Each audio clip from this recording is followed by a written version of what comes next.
Welcome back to Voices of Slik Wrld. I'm your host Slicky, and here the conversations get real and the stories haven't made it to social media yet. Yeah, please relax, don't get too comfortable. No, I am untouchable. Yeah, I am untouchable. Yeah, I am untouchable. Liking all them girls' pics, but you never get to touch them, no. Man, I swear I hate these hoes, but I love them, no. Please relax, don't get too comfortable. No, I am untouchable. Yeah, I am untouchable. Yeah, I am untouchable. Liking all them girls' pics, but you never get to touch them, no. Man, I swear I hate these hoes, but I love them, no. Please be cautious where you try your luck at. Today's guest can shred on a guitar, sing his heart out, and makes you realize you should have learned how to play an instrument instead of scrolling on your phone like I did growing up.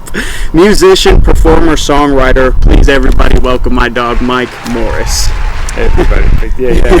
Hey, thanks so much for having me on, man. Course, it's an honor. Of course, man. Thank you for coming. So I ask everybody the same first question no matter what. How are you doing? I'm doing well, man. Yeah, it's been a good summer for performing in Cheyenne, Awesome. undertaking growth with the respective musical trajectory. Right. You as an artist, for me, it's still a side hustle. It's Right. not something I'm independently doing, but Okay. it's always fun to set some benchmarks and Right. sort of see those come to fruition. So grateful that that's occurred and just Awesome. having a lot of fun with it, man. Meeting a lot That's of what it's people. about, yeah. Yeah, truly. Yeah. Yeah, that's my first topic, man. I just want to jump into music. What does music course. mean to you?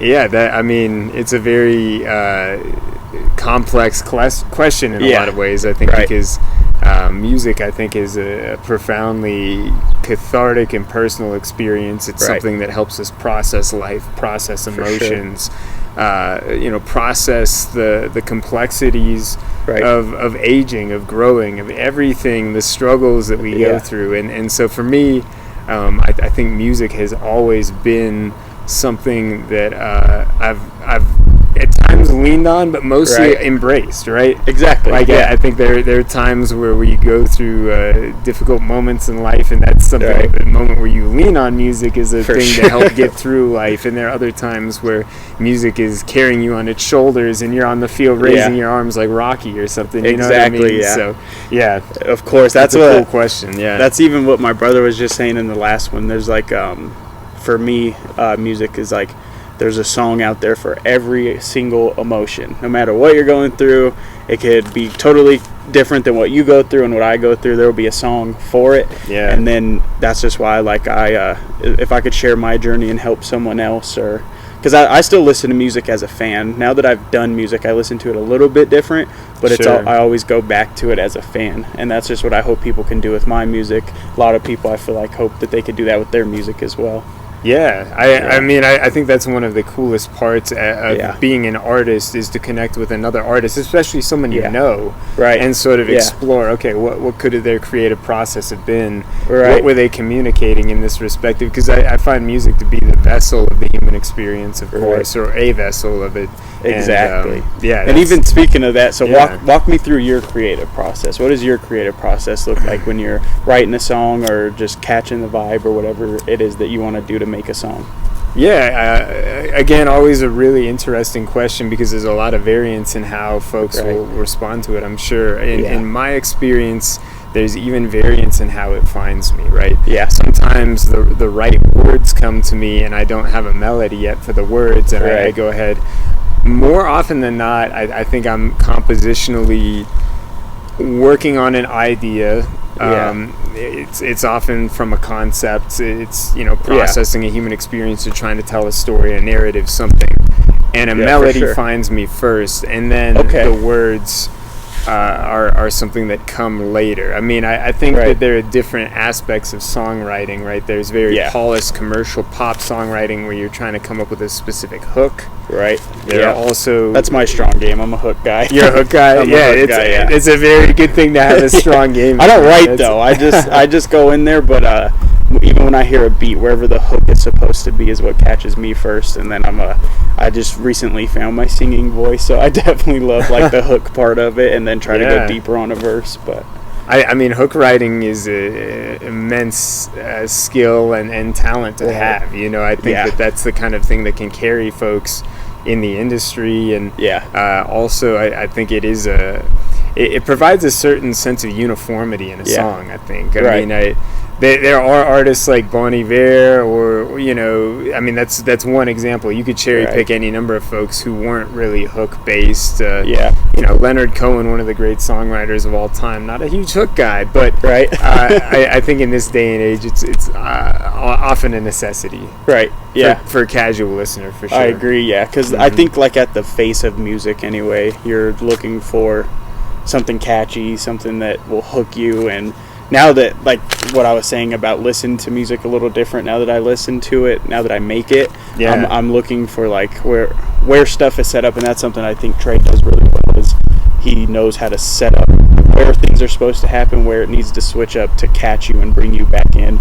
And then with like you and Josh, I believe like you guys are more like, instead of for me listening where stuff needs to change and stuff, I'm more listening to what you guys are saying, how it's flowing with the instruments, and then I feel it on a deeper level than just listening to it, you know? Sure. So yeah, I think it's all different and all beautiful in different ways, like you were saying. Now, can I turn the question on you a little bit? Yeah, for sure. Artist to artist, what do you find makes a compelling hook? So for me, it's, I think since I don't write, at first for me it's the beat change. Okay. So I need a strong intro, just to where I can like harmonize, just find what voice I want to go with, and then I need it to line up with basically just whatever I felt that day in a catchy way. So like there's some times where I'll repeat a lot, or there's just some times where it sounds really good right there, and if I could fit more into saying stuff, I will.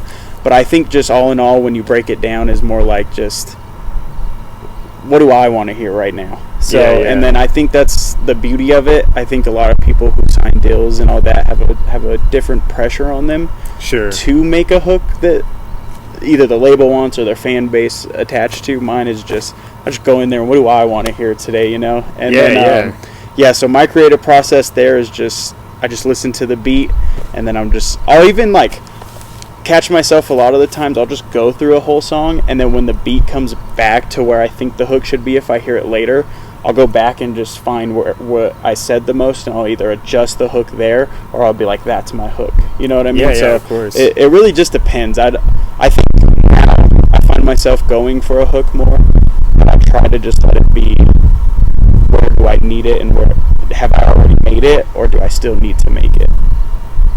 I mean, I think that like having that creative freedom is one of the beautiful parts of being an independent artist, right? That's and, I mean, I'll ask you one more concise one and then turn it back to you. But are there certain artists that you admire as hook writers? Like you find, these guys are really good hook writers. I find myself trying to dissect their work and what makes this hook really good. Yeah, for sure. So I got quite a few. So I love. My favorite artist of all time is right here. He's not here now, but Tune. I just love the way he does a hook. It's very like, he can either rap it or harmonize it, which is what I like. Because I find myself harmonizing hooks. He could switch it up with either. I love that you named a local artist first. That's really cool. Yeah, so a lot of people, I've said it a few times, but like, even like, my favorite artist big is Drake, but like, I put Tune with him, because like I've grown up listening to Tune my whole life, so I'm lucky enough that one of my favorite artists of all time, including celebrities, is him. So I kind of just like love that I get to have that. And then like I think it just also shares like stuff that he raps about I've either lived through or seen, because we come from the same place. Relatable. You know what I mean? Yeah. And then another hook guy, a bigger name for me, is Don Toliver. So sure. I think even just when I see his name, even on a feature with Travis Scott or somebody, I'm hoping he's the hook. You know what I mean? So I'm like, and then just the way his voice is so unique and different from everybody else's, and he knows like just where it needs to be on beat. And I think that's one of the most important things, is where does the hook go? Because some is like a A-B, right? Like that's your most typical song, and that's a lot of what I do as well. But then there's just some songs where the hook either needs to be played more or played less. It just depends on what you're talking about, what the beat has, because I kind of just go off of how the beat is made. So like if the beat drops comes in the middle of the song, I'll A B it, and then if I so I'm biased. So like in the verse, I like to have one of the beat drops go in with my verse, and then I'll even throw a beat where the beat drop doesn't happen, just because I think that sounded good. You know what I mean? Of course, yeah. So really, it just depends on what I'm feeling that day. But I'm one of those who I actually just read today. I actually was gonna imply this somewhere else, but I think it applies here. I'm reading this book called The Let Them Theory. Okay. Have you ever heard of that? No, I'm Mel not Robbins. familiar. It's Mel Robbins, yeah. Yeah, so it's a really cool book. That's what I read. What up, y'all? I have to do a voiceover because the wind messed up my mic. My apologies, man. Rookie move on me. But basically what I'm just telling Mike here is that comparison can either teach you or torture you. And comparison is just human nature, so just let it teach you instead of torture you. I'm sorry about the audio. I'll have that fixed. I'm going to do them from inside. Make sure I do mic checks and all that. I messed up my next one too. But yeah, love y'all. Thank you. Bye. Really good at this stuff, but instead of comparing myself to that and being like, oh, why didn't I get that gift, you know what I mean? It's more just I just learn from him. Like I'll dissect this song, I'll see what he did different, and I'm like, I'm gonna take that. So I'm just like, you just gotta let the comparison teach you instead of torture you. That's really cool. I like that a lot, because I think it is sometimes you can have that sort of imposter syndrome pop up. Right. It's even at the local level, right? There are some very talented artists across the board in our scene, regardless of genre, and that's just in a place of 100,000 some people in Laramie County. Still a lot of very talented artists. So I think it's very important always to make the distinction of admiring, but not having to set the bar at someone and say I have to be at a certain each person is their own unique artist. Exactly. And that's what, because like when I first came in the game, I was like, I always compared, and I was just like, what are these guys doing that I like? What are these guys doing that I don't like? And then I just figured out, man, I'm at my own level, I'm at my own pace, I'm on my own journey, and I love what everybody else is doing. Like, regardless of if I like the music or not, I just love that they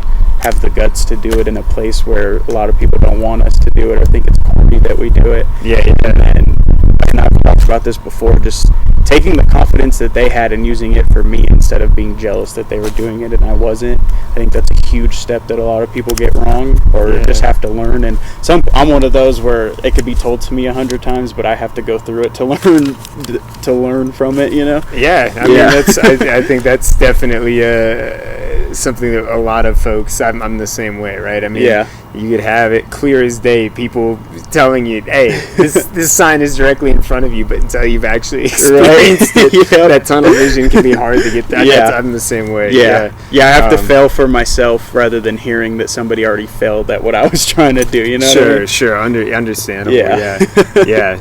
But no, that's cool, man. Yeah, it's all about community. I think that's an important thing that is vital for especially a smaller place. But I've got a lot of friends in the Denver music scene as well. So even in a larger metro area, I still see the sub pockets of music community, and it really is about coming together and kind of appreciating the respective nuances and differences as artists that we're all bringing to the table and collectively having this feast of music. You know what I mean? And exactly. That's really cool to me. Yeah, I love it. And speaking of community, man, I wanted to talk to you about Josh, dude. What a cool dude. So, like I said, I met him through Chiba Hut, and I did that podcast with him, and I was just like, wow, what a cool dude. And then, like, I see you guys work together. So talk to me a little bit about some, like, either a funny story you got or like a cool story you got of you guys making music or just doing something as friends. Or I mean, I've been friends with Josh for 20 years almost now. Awesome. So we go all the way back. I'm best friends with his cousin too. Awesome. His whole family, so we all go way back. And for me, it's the thing that's been cool is I was kind of around at the time Josh picked up a guitar and started performing.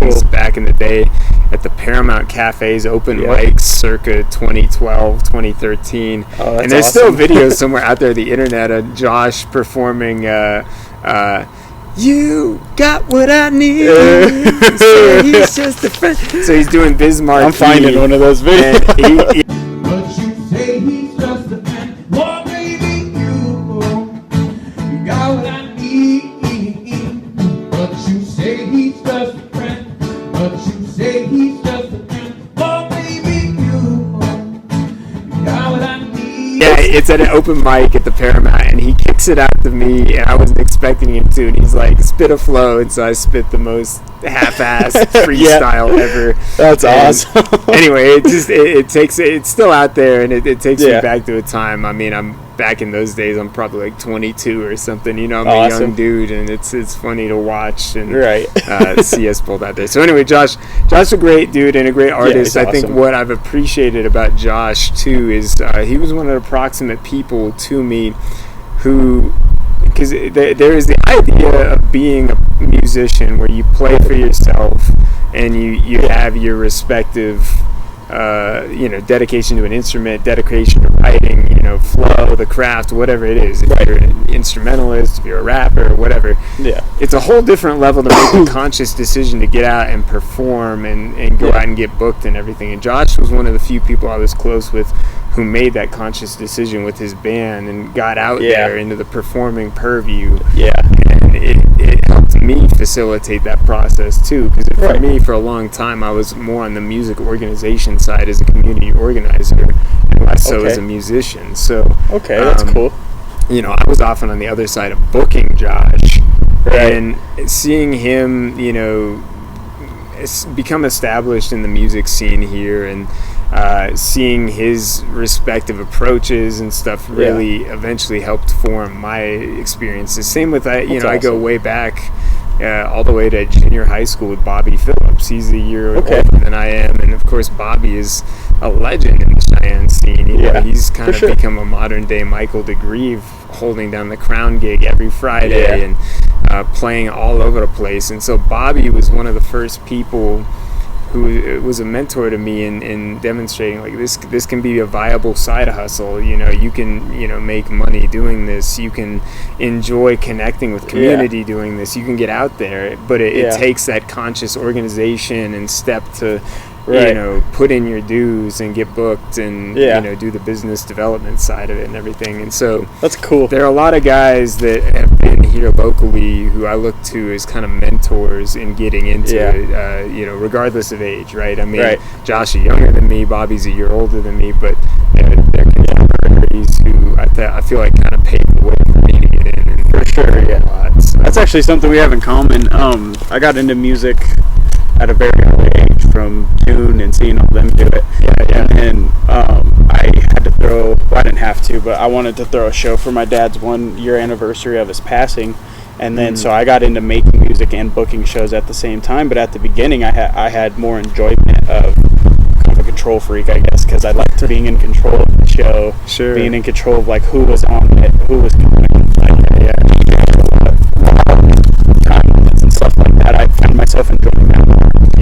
And a lot more people started doing music, and I started just watching and getting the confidence from their confidence. So that's cool here. And you did that as well, because there's a lot of people out here too that just gave me the confidence, or that I look up to, or I like just things that they do very well that I'm taking notes on, or and it's just, I think it's a huge thing that you can let people guide you, teach you, give you the confidence. You can take that and run with your own journey with it. So I think that's beautiful. And and then, so I guess with that, did you enjoy booking, or do you enjoy making music more?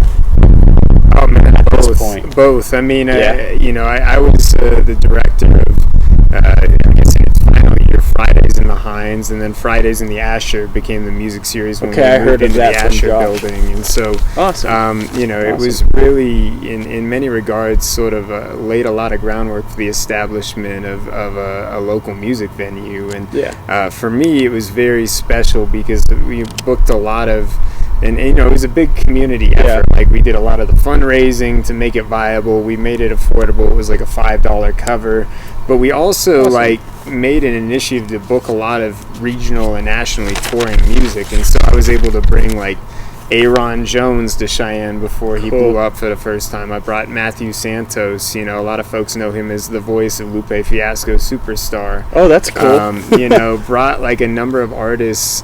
The final year, actually, of Fridays in the Asher was going to be 2020. Of course, we ran straight into the pandemic, but I was doing the programming on that with Irving Mercado Drop from Presidential, and Okay. we had a lineup of acts that are now headlining festivals. I mean, Flip That's Turn huge. was on it, Little Stranger was on it, Neff the Pharaoh, Jaron Benton, That's Red so Gold cool. Green. We had so many cool names, and so I think in that regard, Yeah. I loved bringing a lot of unique talent to Cheyenne in an independent music Yeah. setting.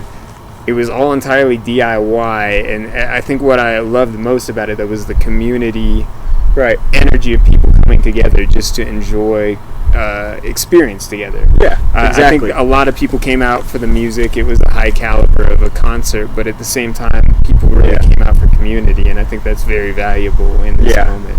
And I think that too, that kind of brings me into my next topic. Yeah. A lot of people, just from what I've seen since I've been on this side of the music, Sure. it's kind of hard to get the community backed with music here, especially for the rap scene, but just I think all in all music. So Yeah. I want to talk to you, for those of you that don't know, we performed the same day on the Chiba Hut show. Mhm. How cool was it that a local, well not local, but a business had a showcase for local artists? Like how cool Yeah. is that, and how was your experience with that?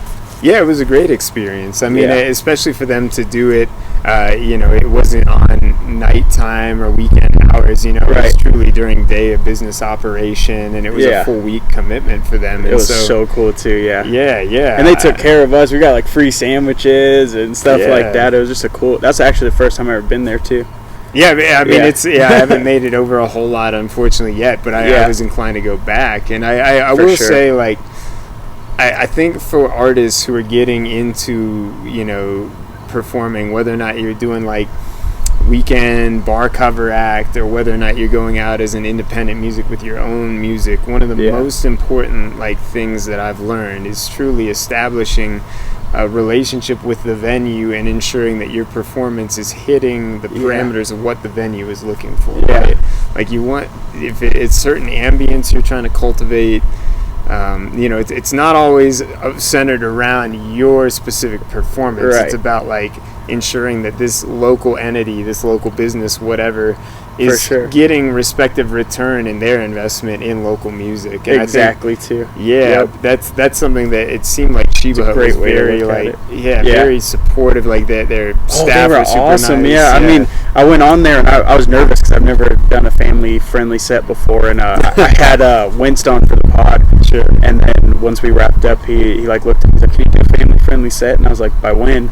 And he was like, "July 1st." And I was like, "I can do something by then, right?" Yeah. So then I did. That's because I've only really done my own shows before that. That's kind of the first time I got put on one. Sure, that sure. I didn't put myself on.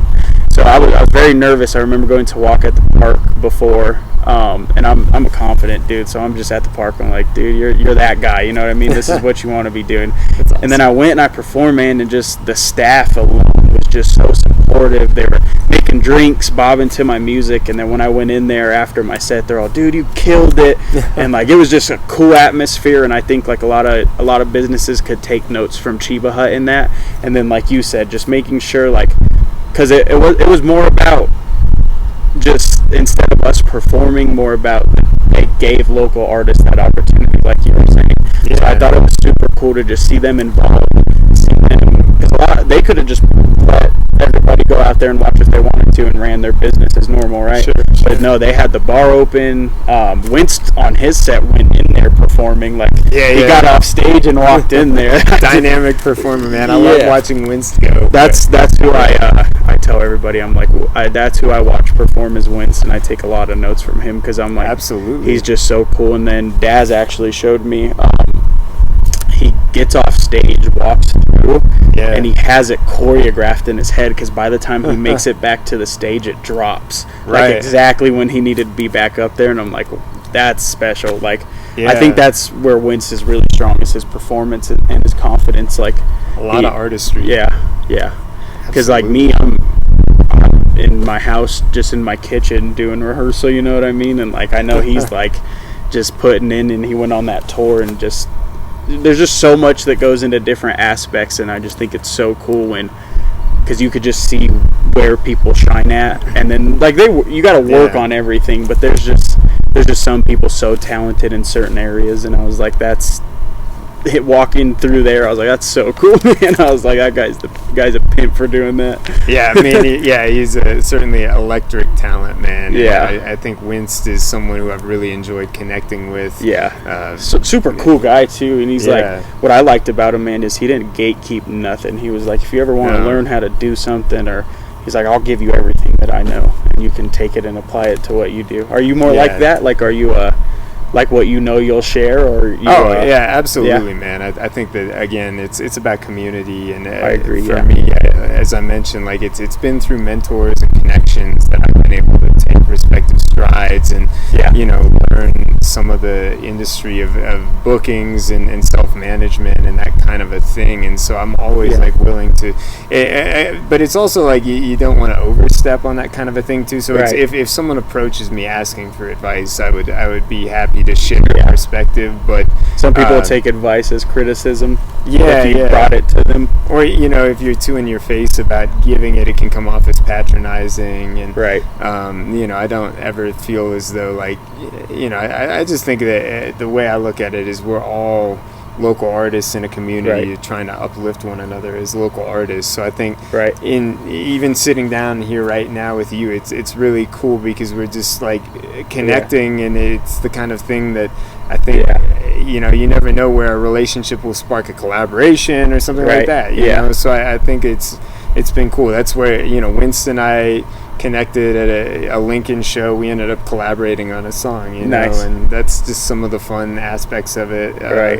And that's beautiful. I think community is everything, because when I first met Daz, that was his main goal, he was like, if people are going to make it, we all got to come together and make it about not making it that, you know what I mean? So that's kind of what sparked this podcast. I was like, I want to connect with people, I want to talk with people, and I want people to share their journey that might help someone else, or even help them, or just say what you can say that you haven't put in a song yet that might help somebody. I think one of the coolest things, man, and I think Daz is going to experience it on Friday, is when you're performing a show in a larger crowd setting, and you look out and you see a bunch of not just your friends or but like musicians in the community who are out there repping you. It's such a cool feeling, and he's gonna have that at the Plaza, and I was fortunate to have it at a Fridays on the Plaza set a couple years ago, and I think it's just really those are the kinds of things that, like, these sorts of settings,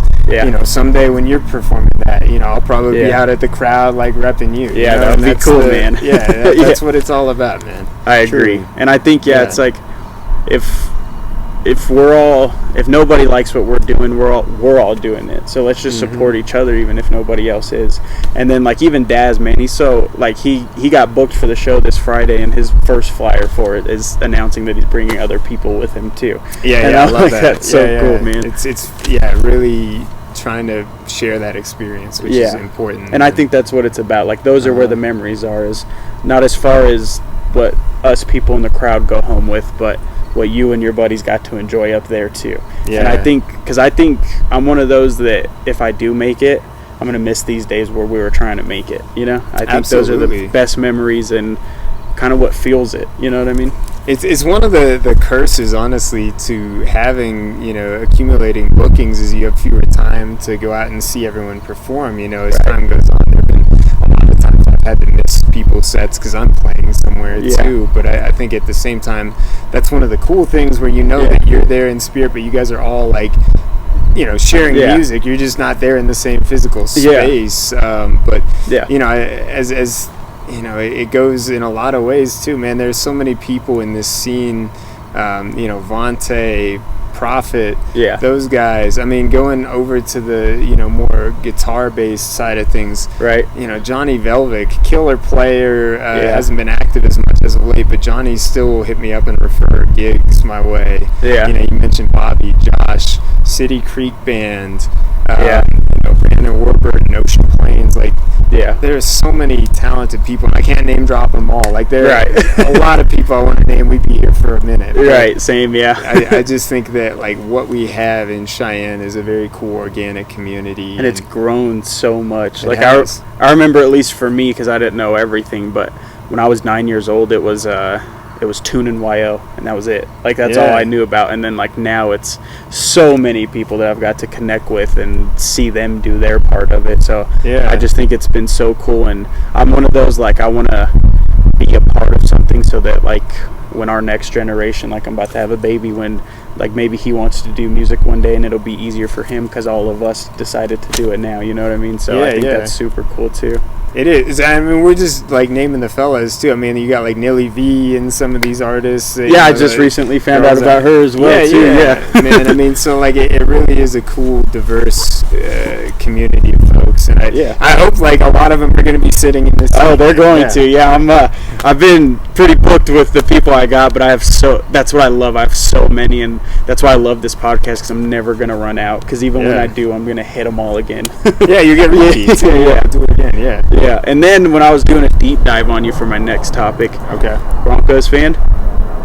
Broncos fan for life, for sure, man. Me too. I grew up as a Denver Broncos fan. And, awesome. I had a, pretty unique relationship with the franchise, after undergrad. I guess it's fortunate to have the opportunity to go work as an intern for their team media staff during the 2013 season. So spent a whole year with that team, and amazing experience. Not the best ending. I think a lot of people remember the Super Bowl. I cried in my grandparents' basement with no Sean Marino jersey on. Oh man, throwback. I was my background. I was 6 years old, and this is actually one of the earliest memories that I have. So I know I love it. Playing in my brother's room, and I had a Broncos jersey on, but I've never watched football.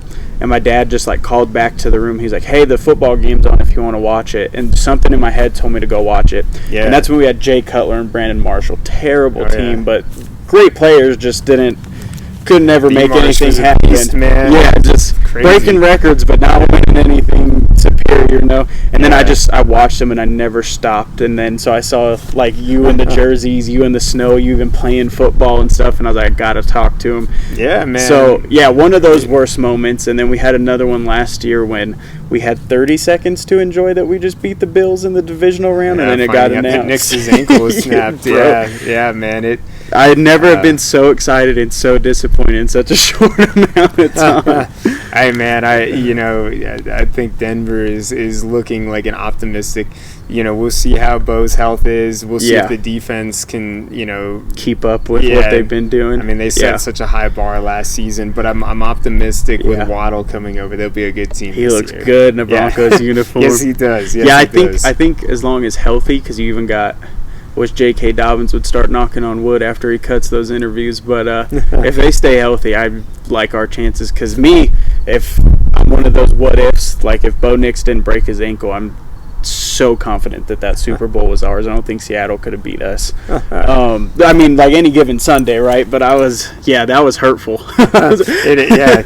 Man, if you dig deep enough on my Facebook, you're probably going to find a picture of me interviewing No Sean at Media Day. Yeah, this was at Super Bowl Media Day out in New York. But I mean, No Sean, I still remember seeing him almost every day, and awesome. It was a really cool story, because like a lot of people kind of the previous season had almost given up on him, and then it was like late in the year he kind of got a second chance, and that was when he hurdled Ed Reed. Yep. And then he became the starter the year I was there and had a really good season. And I remember when he cried at Miami or whatever that clip Kansas was, City, Kansas City, and they're like, I was like, oh, he's about to. I was like, I don't know what happened to him, but we're about to get, hope that his personal life is good, but we're about to get a monster out of it. Yeah, man. If you pull, you pull a very baby-faced picture of me in a suit at Arrowhead, that's actually that game. Oh, that's awesome. I remember we were up in the press box, and someone was like, "Man, No Sean had the waterworks. What's going on?" And I still don't entirely know why he was crying. It was during the national anthem, but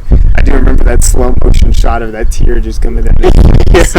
I remember just being a kid, and I was like, "That guy's about to go off." I don't know who hurt him or what happened, but thank you. Great player. Yeah, I remember the Seahawks, man, beat us 43-8, and I'm in a throwback jersey that's No Sean Marino, so it's that kind of like black with the orange around the white, really throwback jersey, and I just cried.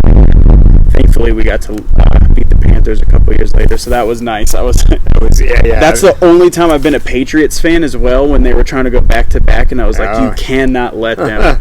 And if they ran the ball, they would have. But I'm so glad they did. Malcolm Butler game. He didn't do much after, but he was my hero for a couple weeks there. I was like, thank you. Oh yeah, I'm sure Marshawn will click onto this and still be fuming, but I bet. Yeah. Well, I think it's so funny too, because he was like, I just looked at Pete Carroll and laughed. Like, it didn't even hurt him. It was just kind of like you knew what the right decision was and you didn't make it. yeah.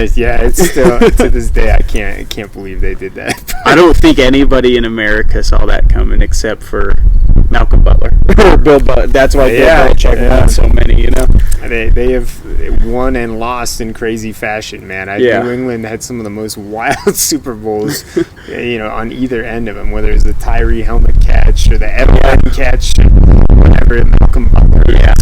Just crazy, but anyway.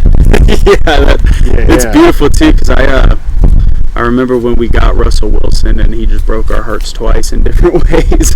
That was I was fortunate. I went up to a game when they played the Bills on Monday Night Football in Buffalo. Oh, what a game! And that was actually a lot of fun to be out there. It's one of my lock screens. Cortland Sutton catching the ball in the corner. Yeah, man. I got a video of that actually when it happened. But yeah, man, what a crazy. That was one of the very few Russell Wilson games that was good. He's a great quarterback. He just didn't fit our system, I guess, and I think Bo Nix is perfect for what we want. But I hope it's a good year ahead. We'll see. I've seen teams regress, so I'm holding my breath a little bit. But I think let's talk in October, and hopefully we're feeling good. Exactly, man. We might have to do like a watch party or something on one of these. Absolutely, and man. That would be cool. Oh yeah. We'll get some good commentary. Yeah, that would be cool, and just kind of sit there and just like podcast. I'll make some wings, get some finger foods going. Absolutely. Yeah. That's one of my dream jobs too. If I wasn't doing music, I'd be doing something with the NFL or pursuing that or wrestling is what I like to do. Like pro wrestling or like WWE, amateur? Yeah. Oh, nice. Okay. Well, I like both. So I respect amateur wrestling a lot, and then but I just I'll buy into the storyline in the WWE and sure. Yeah, when I was a kid, I watched a lot of WCW, man. Yeah. It was, the 1990s, and so that was like a big deal. I remember the Monday Night Wars in real time or whatever. It was crazy, but I was a big Sting fan. I love Sting. Actually, just this last Sunday, I painted my face like Ultimate Warrior, but nice. I was thinking of doing it Sting, and I was like, this is just so iconic. You should wrap a set with Sting's face paint. That would be so. That would be so cool. Yeah. I get Tim's band. I feel like they fit that. Yeah, exactly. Shepard's Call. You got to shout them out too for sure. I'm hoping to have them on soon. Oh yeah. Use the bleep button for that one. No.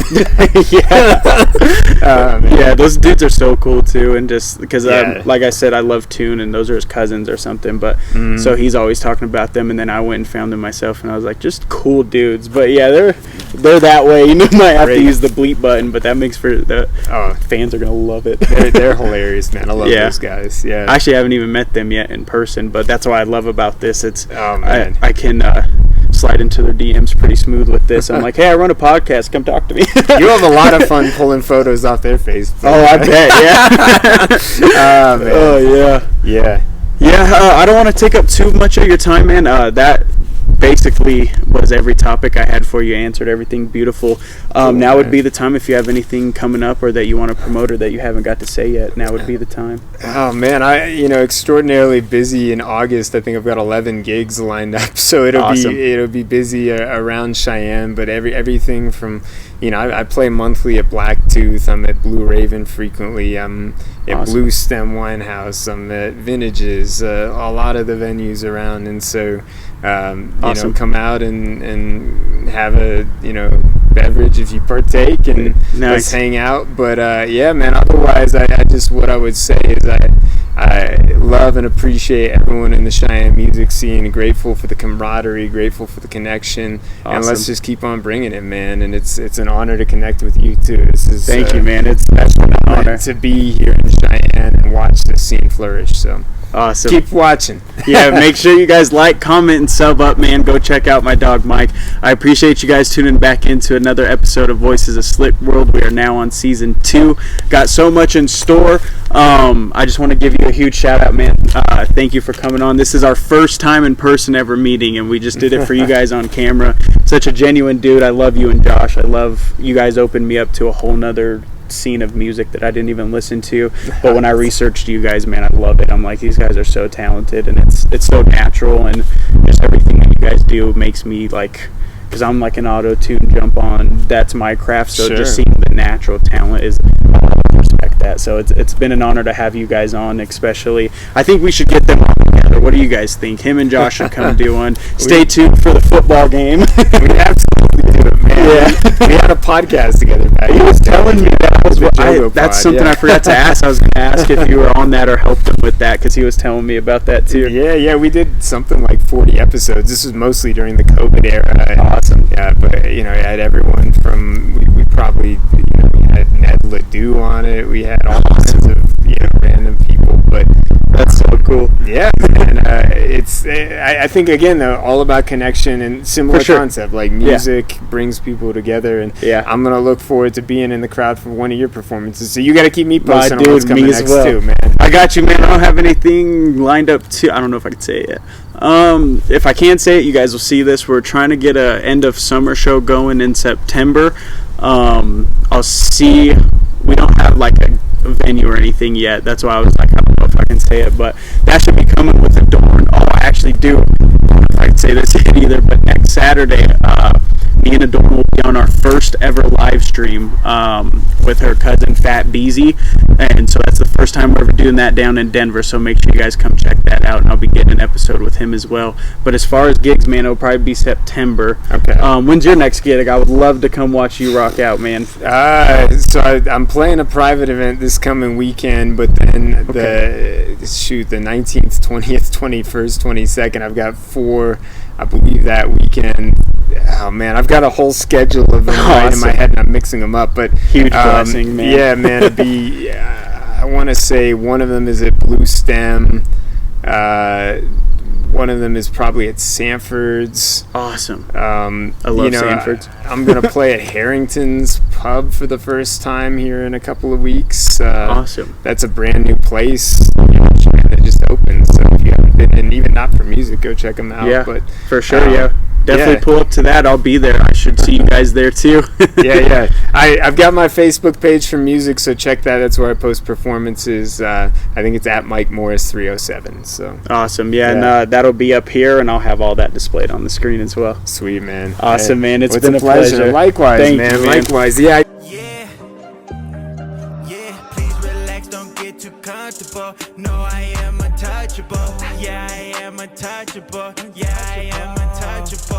Liking all them girls' pics, but you never get to touch them, no. Man, I swear I hate these hoes, but I love them, no. Please relax, don't get too comfortable. No, I am untouchable. Yeah, I am untouchable. Yeah, I am untouchable. Liking all them girls' pics, but you never get to touch them, no. Man, I swear I hate these hoes, but I love them, no. Please be cautious where you